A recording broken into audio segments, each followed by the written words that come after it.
The scream that tore through the night air made Jack Sullivan drop his tin cup of coffee into the dirt and sprint toward the ranch house before his mind could catch up with his boots. He had been a cowboy for 12 years, working the Double R Ranch in southern Arizona Territory since 1881, and he had never heard a sound like that come from a human throat. It was early September 1893, and the desert heat still clung to the earth even after sunset, making everything feel thick and suffocating. Inside the small wooden house, he found Catherine Rivera collapsed on the floor beside the kitchen table, her wheat-colored dress soaked through with sweat, her face flushed red as a branding iron. Jack had known Catherine for exactly 4 months and 13 days, though he had been counting each one like a miser counts gold coins. She had arrived at the ranch in late April, a widow of only 22 years whose husband had died in a mining accident up in Prescott. The ranch owner, Thomas Ridgway, was her uncle by marriage, and he had offered her sanctuary and work keeping the books and cooking for the hands. Jack was 25, tall and lean, with sun-darkened skin and dark hair that never quite stayed where he wanted it. He had fallen in love with Catherine the moment she smiled at him over a plate of biscuits, but he had kept that feeling locked tight in his chest because a woman in mourning deserved respect and time. Now Catherine looked up at him with eyes that seemed to see through walls, and she whispered, "The baby is coming. Something is wrong. I am burning up, Jack. I am burning alive from the inside." Jack felt his heart stop and restart in the space between her words. He had not known about any baby. Catherine had kept herself covered in loose dresses through the blazing summer, and she had never said a word. He dropped to his knees beside her and pressed the back of his hand to her forehead. Her skin felt like touching a stoveplate. The fever was raging through her body with a violence that terrified him. "How far along are you?" he asked, forcing his voice to stay steady even though panic was climbing up his throat. 8 months, maybe more," she gasped. "The fever started this morning. I thought it would pass. Jack, I'm so scared. The baby has not moved in hours." Jack's mind raced through options like a wild horse through a canyon. Thomas Ridgway had left 3 days ago to drive cattle to Tucson and would not return for another week. The other ranch hands had gone with him, leaving only Jack behind to watch over the property and Catherine. The nearest doctor was in Tombstone, a full day's ride away. But there was a midwife, Mrs. Eleanor Pruitt, who lived in a small settlement called Copper Springs about 15 miles northeast, 15 miles across rough desert terrain in the dark. "I am going to get you help," Jack said, gripping Catherine's hand. "I am riding to Copper Springs to bring back Mrs. Pruitt. She will know what to do." Catherine's fingers tightened around his with surprising strength. "You cannot ride in the dark. The storm is coming. I heard thunder." Jack had heard it too. The monsoon season brought violent thunderstorms that turned the desert into a death trap, with lightning that could strike a rider dead and flash floods that appeared out of nowhere. But he looked at Catherine's fevered face, saw the way her body was already starting to convulse with chills despite the heat burning through her, and he knew there was no choice. "I have ridden through worse," he lied, because he needed her to believe it. "You just hold on, keep fighting. I will be back before you know it." He carried her to her bed, brought her water and damp cloths, and built up the fire even though the night was warm. Then he ran to the stable and saddled Thunder, his sorrel gelding, with hands that shook despite his best efforts. Thunder was the fastest horse on the ranch, strong and sure-footed, and Jack trusted him with his life. He was going to have to. The first fat drops of rain hit Jack's face as he urged Thunder into a gallop heading northeast. Within minutes, the sky opened up and unleashed a deluge that turned the world into a wall of water. Jack could barely see 10 feet ahead, but he knew this land like he knew his own heartbeat. He had ridden these trails countless times, checking on the far pastures and herding strays. He guided Thunder around clusters of saguaro cactus and through washes that were already beginning to run with water. Lightning cracked across the sky, so close that Jack felt the air itself vibrate with electricity. Thunder whinnied in fear but kept running, his hooves pounding against the mud. Jack leaned low over the horse's neck, water streaming down his face, his hat long since blown away by the wind. Another bolt of lightning struck a Joshua tree 50 yards to his left, splitting it down the middle with a sound like cannon fire. The tree burst into flames that the rain immediately began to douse, sending up clouds of hissing steam. Jack's mind kept circling back to Catherine lying alone in that house, her body racked with fever, a baby struggling inside her. He thought about the first time he had really talked to her, about 3 weeks after she arrived. He had come in from a long day of mending fences, and she had saved him a plate of supper even though the other hands had already eaten. They had sat at the kitchen table together, and she had asked him about his life. Jack had never been much of a talker, but something about Catherine made the words come easier.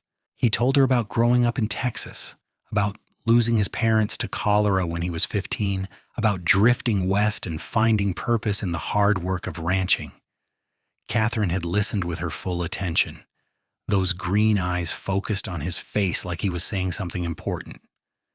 Then she had told him about her late husband, Michael, who had been a good man but restless, always chasing the next opportunity.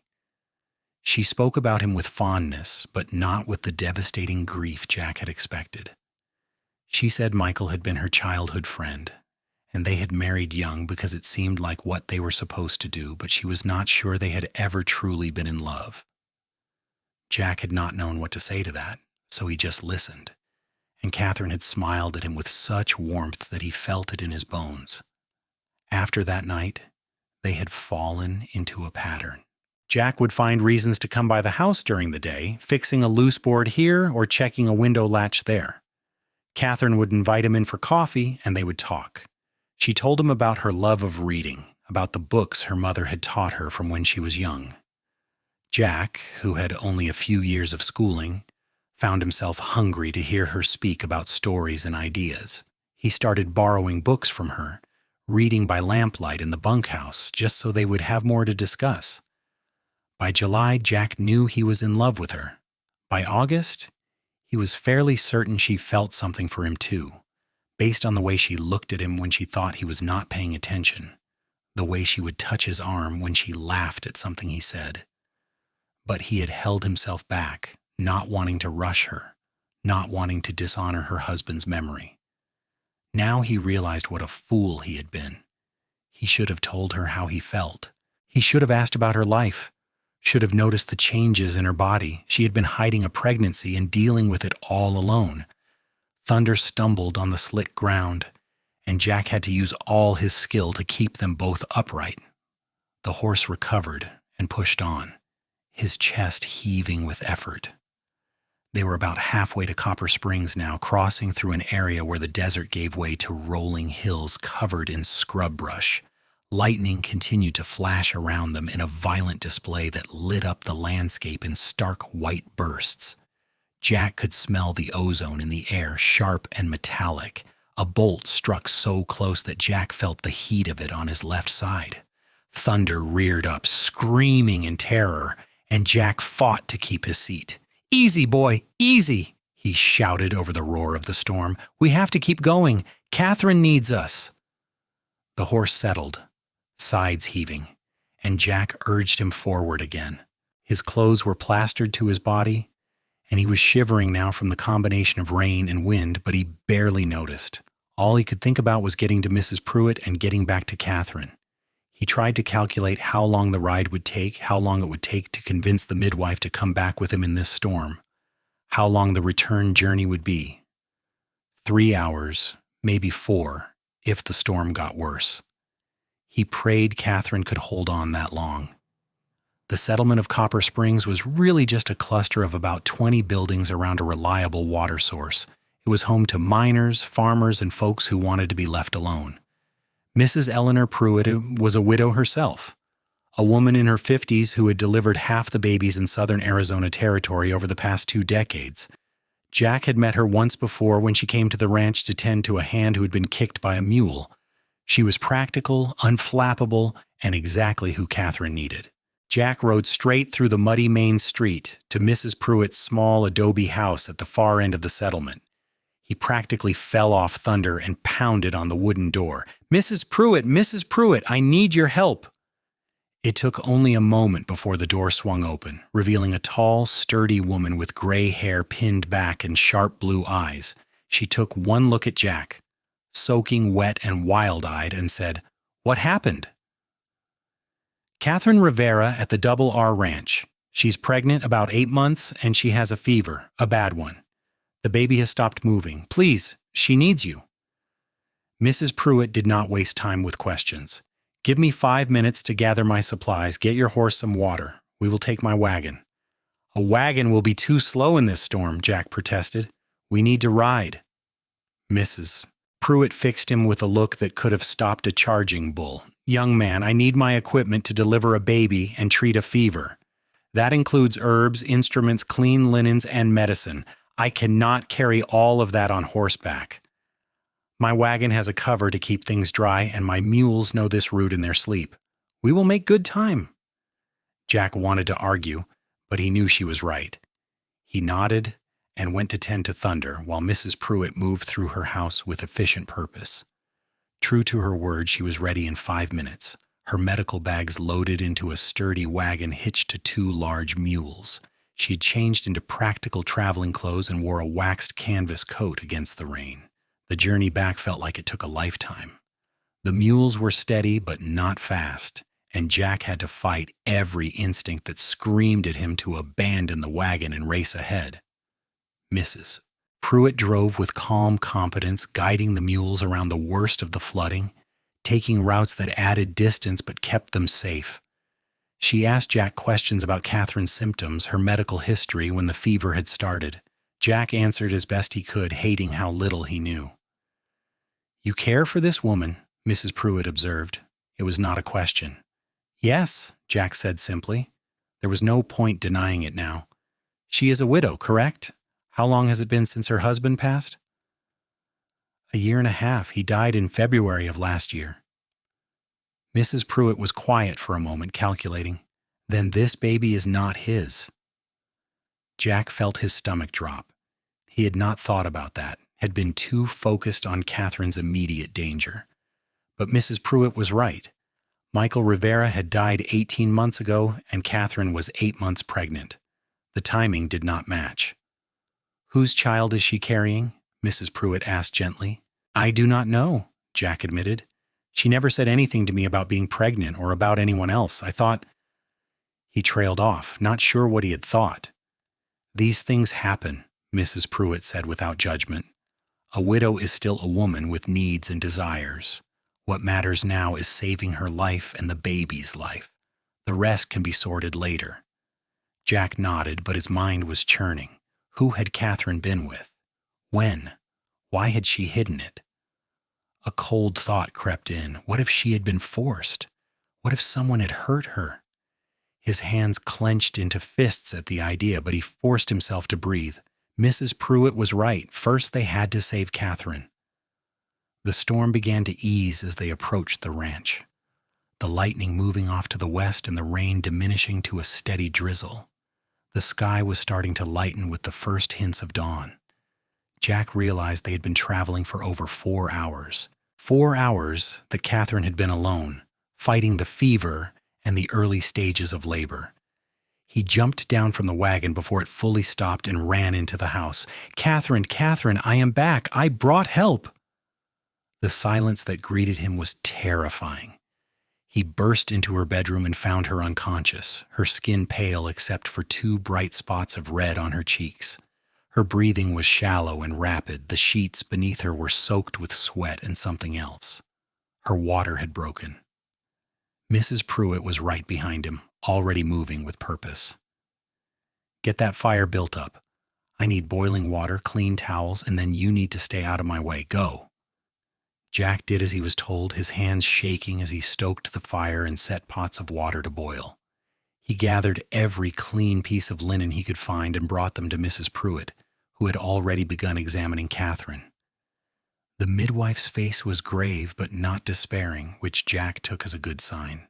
"The baby is in distress," Mrs. Pruitt said quietly, "and her fever is dangerously high.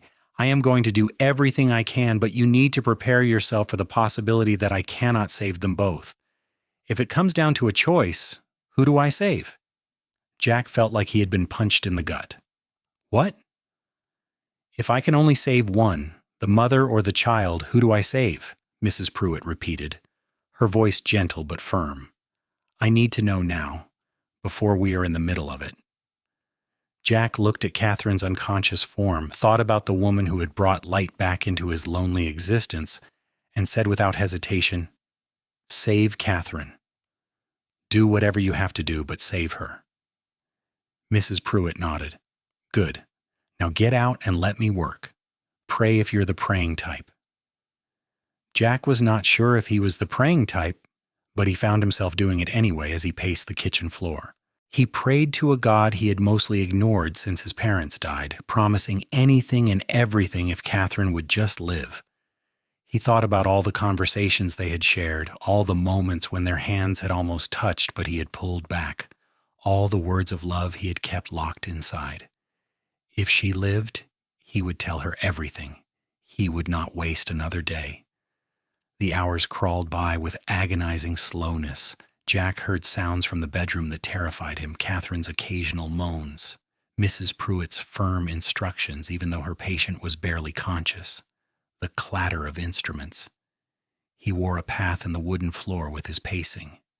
The sun rose fully, turning the wet desert into a steaming landscape. The storm had passed, leaving behind clear skies and oppressive heat. Finally, after what felt like an eternity but was probably closer to 2 hours, Jack heard a sound that made his heart stop. The thin, angry wail of a newborn baby. He sank into a chair, his legs suddenly unable to support him. A baby. Catherine had delivered a baby. But was she alive? He sat in agony for another 15 minutes before Mrs. Pruitt emerged from the bedroom, looking exhausted but satisfied. She was wiping her hands on a cloth, and there was blood on her apron, but she was smiling slightly. "Catherine is alive," she said, and Jack felt tears spring to his eyes. "The fever broke about 20 minutes ago. I think the labor itself, as difficult as it was, helped her body fight off whatever infection was trying to take hold. She is weak, very weak, but I believe she will recover with rest and care." "And the baby?" Jack asked. "A boy, small but healthy. He has a good set of lungs on him." Mrs. Pruitt's expression turned serious. "Jack, Catherine was awake for a few moments at the end. She asked for you. I think there are things she needs to say." Jack stood up so fast he nearly knocked over the chair. "Can I see her?" "Yes, but keep it brief. She needs to rest." Jack walked into the bedroom on shaking legs. Catherine was propped up on pillows, her hair damp and tangled, her face still too pale but no longer flushed with fever. In her arms, wrapped in a clean blanket, was a tiny baby with a red, scrunched-up face. Catherine looked up when Jack entered, and her eyes filled with tears. "You came back," she whispered. "You rode through that terrible storm." Jack crossed to her side and knelt beside the bed. "Of course I came back. Catherine, I was so scared. I thought I was going to lose you." "Jack, I need to tell you something," she said, her voice weak but urgent, "about the baby, about everything." "You do not have to explain anything to me," Jack said quickly, but Catherine shook her head. "Yes, I do. You deserve to know." She took a shaky breath. "Last November, about 10 months ago, I was staying with my aunt and uncle in Tucson before I came to the ranch. There was a man there, a merchant named David Weston. He was kind to me, and I was so lonely after Michael died. We spent time together, and one night—" She trailed off, tears running down her cheeks. It was only one night. The next week he left for California to expand his business. He said he would write, but he never did. When I realized I was pregnant, I tried to find him, but he was gone. No forwarding address, nothing. Jack reached out and took her free hand. "Catherine, I was so ashamed," she continued, the words tumbling out now. "I did not know what to do. That is when Uncle Thomas offered me a place at the ranch. I thought I could hide it, have the baby, and maybe give it to a family who wanted children. I did not know what else to do." I am sorry I did not tell you. I was afraid you would think badly of me." Jack squeezed her hand. "Catherine, listen to me. I could never think badly of you. You did what you had to do to survive. You were alone and scared, and you made the best choices you could." "But I should have told you," she said, "and especially after we became friends, especially after I started to have feelings for you." Jack's heart jumped. "Feelings for me?" Catherine managed a small smile despite her exhaustion. "Jack, I have had feelings for you since June at least, maybe earlier. But I could not say anything, not with this secret between us. I thought you would not want anything to do with me if you knew." Jack stood up and sat carefully on the edge of the bed. He reached out and gently brushed a strand of hair from her face. "Catherine, I have been in love with you since the day you arrived at this ranch.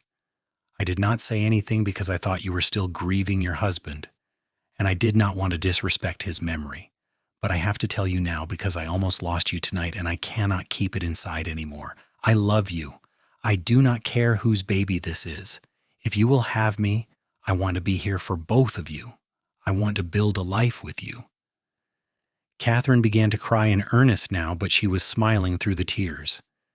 "Jack Sullivan, are you asking me to marry you?" "Yes," Jack said without hesitation. "I know this is not the most romantic proposal, and I do not have a ring, and you just went through hell, but yes, I am asking you to marry me.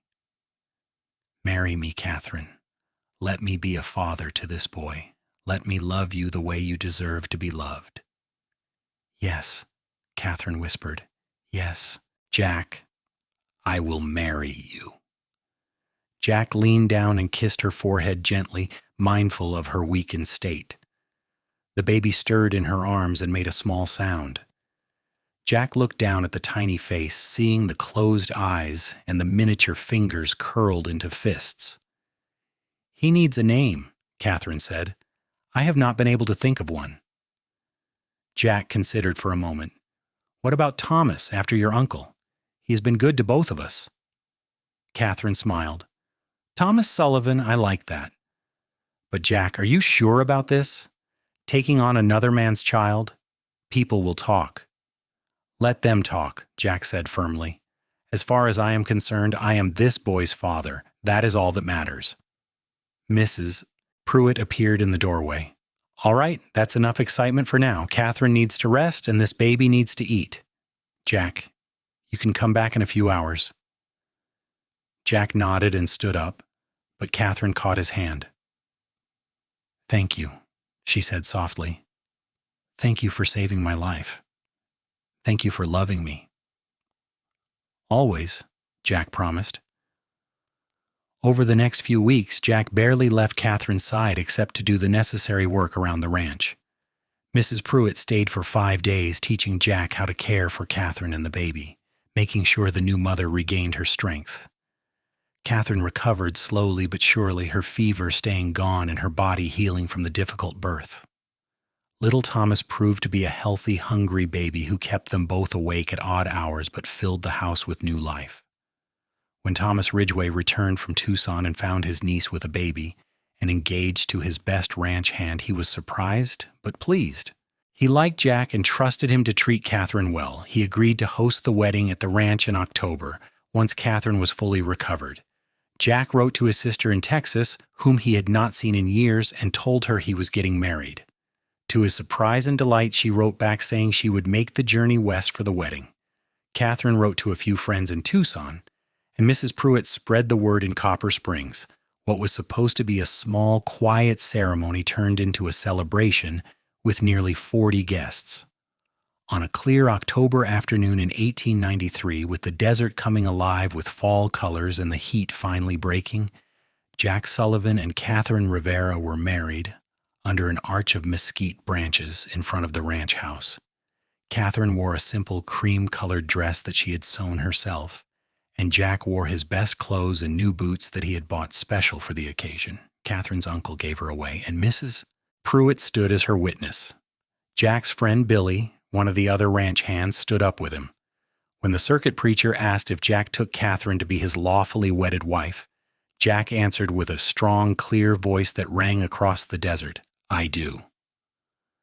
When Catherine gave her own vows, holding little Thomas in one arm and placing her other hand in Jack's, she said, "I do," with tears of joy streaming down her face. They kissed as husband and wife while everyone cheered, and Jack felt a happiness so complete it was almost painful. This woman, this child, this life, it was everything he had never dared to dream of having. The celebration lasted late into the evening with food and music and dancing. Jack danced with Catherine under the stars, careful not to tire her out too much, just swaying together while someone played a fiddle and people clapped along. Thomas Ridgway made a toast about family and second chances. Mrs. Pruitt told the story of the wild ride through the storm, embellishing it until Jack sounded like some kind of hero from a dime novel. Jack protested that he had just done what anyone would do, but Catherine squeezed his hand and said, "You are my hero, Jack Sullivan. You always will be." That night, after all the guests had gone home or bedded down in the bunkhouse, Jack and Catherine lay together in their marriage bed, with little Thomas sleeping in a cradle beside them. Jack held his wife close, breathing in the scent of her hair, feeling the warm weight of her body against his. "I never thought I could be this happy," Catherine murmured sleepily. "Neither did I," Jack admitted. "For a long time, I thought this kind of happiness was not meant for people like me. I thought I would just work ranches until I was too old, and that would be my life." "And now?" Catherine asked. "Now I have everything," Jack said simply. "A wife I love, a son to raise, a purpose beyond just surviving. You gave me that, Catherine." "We gave it to each other," she corrected gently. She tilted her face up to kiss him, and Jack responded with all the love and tenderness he felt. They made love slowly and carefully, mindful of Catherine's still healing body, and afterward they fell asleep tangled together. The years that followed were not always easy, but they were good years filled with love and hard work. Jack continued to work for Thomas Ridgway, eventually becoming the ranch foreman. Catherine kept the books and managed the household, and together they saved money with the dream of eventually buying their own land. Thomas grew from a baby into a toddler who learned to walk by chasing chickens around the yard and who called Jack Papa from the moment he could form words. Jack never told the boy he was not his biological father because, as far as Jack was concerned, biology had nothing to do with it. He was there for every scraped knee, every bedtime story, every moment of joy and frustration that came with raising a child. He was Thomas's father in every way that mattered. In the spring of 1895, Catherine discovered she was pregnant again. This time, there was no fear or shame, only joy. Jack was overjoyed at the idea of a baby they had created together. Catherine had an easy pregnancy, and in December of that year, she delivered a healthy baby girl they named Rose. Jack was present for the birth this time, holding Catherine's hand while Mrs. Pruitt coached her through the delivery. When he held his daughter for the first time, Jack wept openly. 2 years later, in 1897, they had another son, whom they named William, after Jack's father. By then, Jack and Catherine had saved enough to buy a small piece of land adjacent to the Double R Ranch. Thomas Ridgway sold it to them at a fair price and helped Jack build a modest house for the growing family. It was not fancy, but it was theirs, the first home Jack had owned since he was a boy. In 1899, Catherine gave birth to twin girls Emma and Grace, which shocked everyone, including Catherine and Jack. The twins kept both parents running ragged but filled their home with laughter and chaos in equal measure. Through it all, Jack and Catherine's love deepened and strengthened. They had their disagreements, as all couples do, but they never went to bed angry. They made sure to carve out time for just the two of them, taking evening walks after the children were asleep or stealing kisses in the barn while doing chores. Catherine taught Jack to read more complicated books, and they would spend winter evenings with her reading aloud while he worked on mending tack or carving wooden toys. Jack taught Catherine to ride better, and they would sometimes go out together to check on their small herd of cattle, racing across the desert like teenagers. Thomas Ridgway remained a constant presence in their lives, acting as grandfather to all the children. He never remarried after his wife passed away, and he seemed to find contentment in being part of Jack and Catherine's growing family. When Thomas Sr. turned 10 in 1903, Uncle Thomas threw him a birthday party that became an annual tradition. Mrs. Pruitt also stayed close, delivering all of Jack and Catherine's children and becoming like an adopted grandmother. She taught Catherine more about medicine and healing, and Catherine became known in the area as someone who could help with minor ailments and injuries. As the new century progressed, the Wild West that Jack had known in his youth began to fade. Arizona became less lawless, more settled. The railroad expanded, bringing more people and commerce. Towns grew into small cities. The era of the open range was ending, replaced by fenced properties and more formal law. Jack adapted to these changes, but he sometimes felt nostalgic for the rougher, freer days of his youth. In 1904, when Jack was 36 and Catherine was 33, they took a rare trip alone together to Tucson, leaving the children with Thomas Ridgway and Mrs. Pruitt. They stayed in a hotel for 3 nights, ate at restaurants, and walked the city streets hand in hand. One evening, as they sat on a bench watching the sunset paint the sky in shades of orange and purple, Catherine said, "Do you ever regret it? Marrying a pregnant widow and taking on all these responsibilities so young?" Jack turned to look at his wife, seeing the woman who had changed his entire life. Her wheat-colored hair, now shot through with some gray, was pinned up in a style more fashionable than she usually wore. Her green eyes, as beautiful as the day he met her, looked at him with vulnerability. "Catherine Sullivan, I have never regretted a single moment," Jack said firmly. "That night I rode through the storm was the night my real life began. Everything before that was just me waiting to find you." Catherine smiled and leaned her head on his shoulder. "I love you, Jack. More now than I did on our wedding day, and I did not think that was possible." "I love you too," Jack replied, kissing the top of her head. "Always have, always will." They returned home to their children and their ranch, to the daily work and small joys that made up a life. As the years continued to pass, their children grew and eventually started leaving to build their own lives. Thomas, the oldest, became a teacher in Tucson, marrying a sweet woman named Sarah and giving Jack and Catherine their first grandchildren. Rose became a nurse, inspired by Mrs. Pruitt's work. William took over running the ranch when Jack's knees started giving him trouble. The twins, Emma and Grace, both married local ranchers' sons and stayed in the area. By 1920, Jack was 52 and Catherine was 49. They were grandparents multiple times over, and their little ranch had grown into a prosperous operation. Jack's dark hair had gone mostly gray, and he moved a bit slower than he once did, but he was still strong and capable. Catherine had settled into comfortable middle age, her beauty now softened and matured, laugh lines around her eyes from decades of smiles. They still lived in the house Jack had built, though it had been expanded over the years to accommodate their large family when everyone came to visit. On their 27th anniversary, Jack gave Catherine a rocking chair he had made himself, carved with roses and vines. They sat together on the porch that evening, rocking side by side, watching the sun set over the desert. "Do you remember that night?" Catherine asked, as she often did on their anniversary. "The storm." "Every detail," Jack confirmed. "I was so scared, Catherine. I thought I was going to lose you before I ever got the chance to tell you how I felt."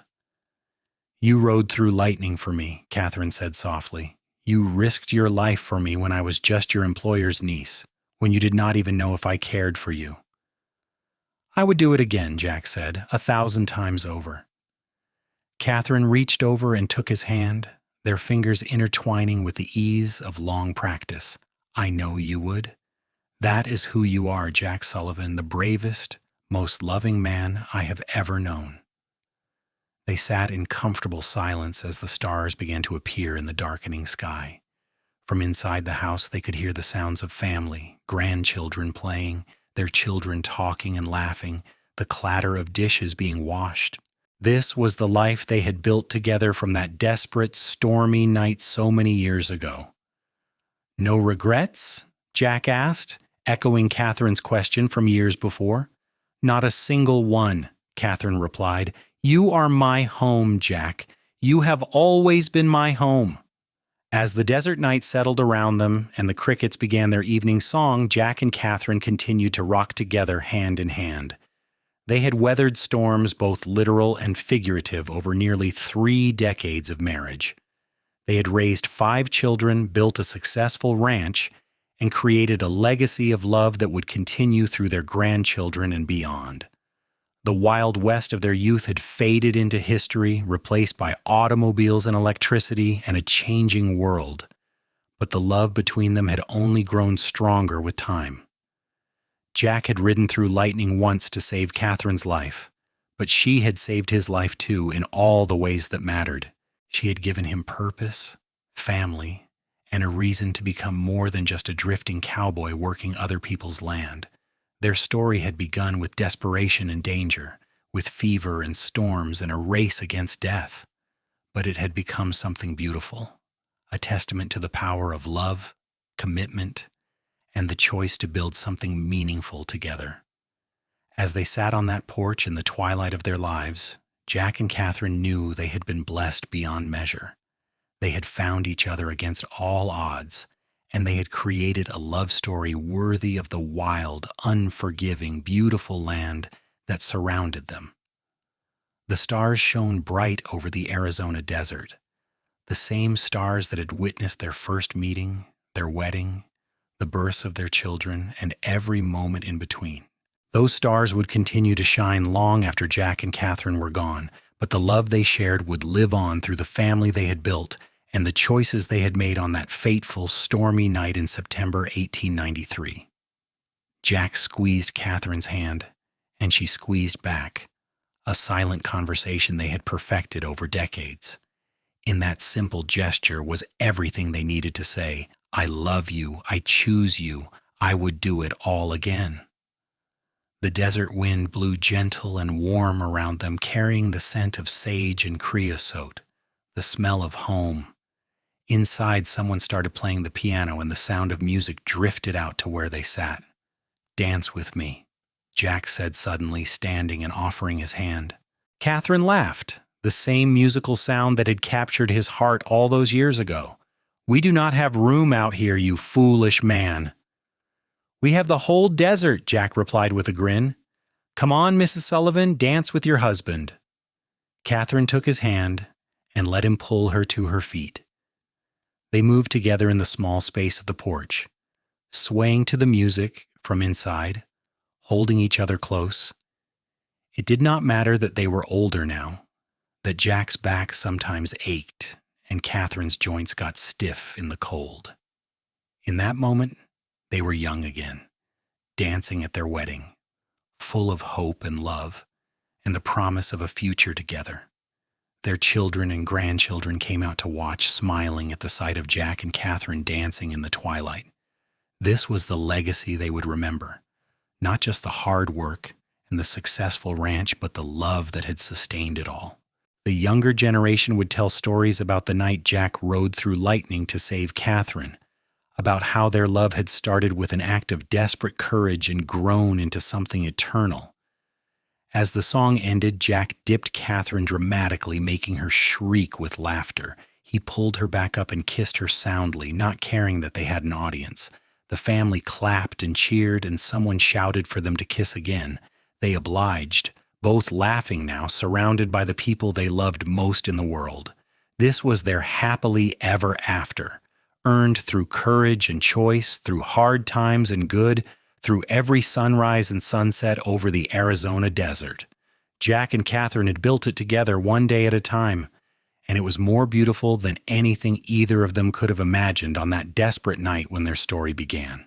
As darkness fully settled over the ranch and the family moved back inside for dessert and more stories, Jack and Catherine remained on the porch for a few minutes longer, holding each other close. The desert stretched out before them, vast and eternal, a witness to their enduring love.